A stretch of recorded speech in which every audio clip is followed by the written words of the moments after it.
Hello, welcome to my weekly look ahead video, and I'm in the House of Commons on Monday, and I've just listened to the statement about the decision, which I think is very unfortunate, to delay the end of lockdown from the 21st of June to the 19th of July. I've got severe reservations about that. I think the government is being too cautious, but I completely understand it's in a very difficult position, and there are many people giving scientific and medical advice that we need to slow things down a bit.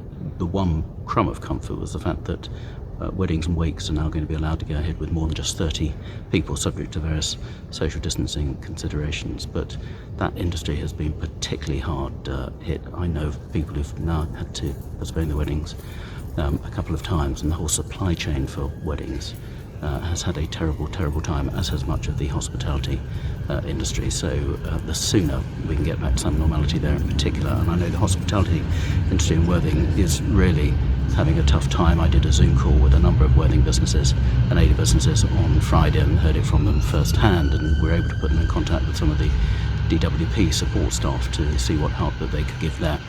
It's a bit of an odd technical week in Parliament this week. We've got the National Insurance Contributions Bill, we've got the Rating and Directors Disqualifications Bill, which won't mean much to many people, but we've got also debates around school funding, and also around border protection, and also a backbench debate later in the week about sexual abuse in conflict zones, which is a really important issue.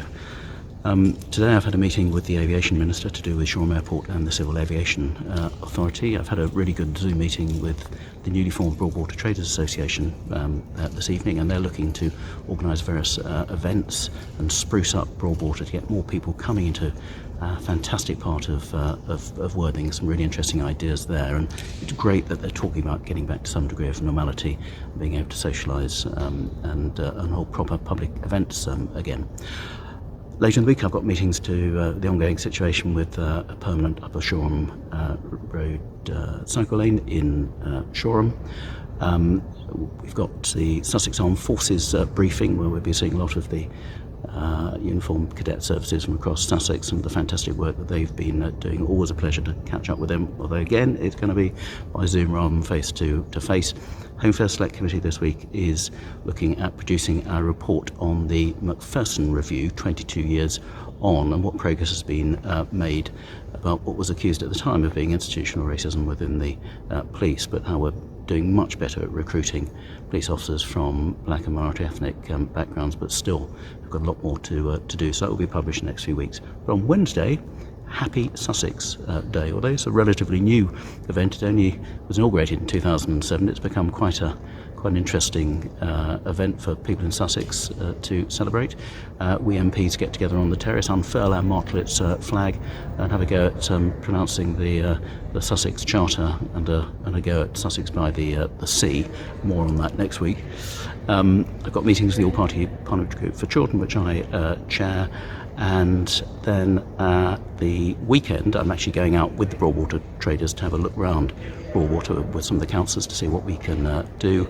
And then on Saturday we've got the Southwick Square street surgery from 10:30 on Saturday morning. So with various things going on in Southwick recently, particularly we had an unlawful encampment on Southwick Green, which very fortunately was dealt with very quickly, and thanks to the police and to the council, and particularly Cabinet member Emma Evans, that they were gone within 24 hours, which was good news.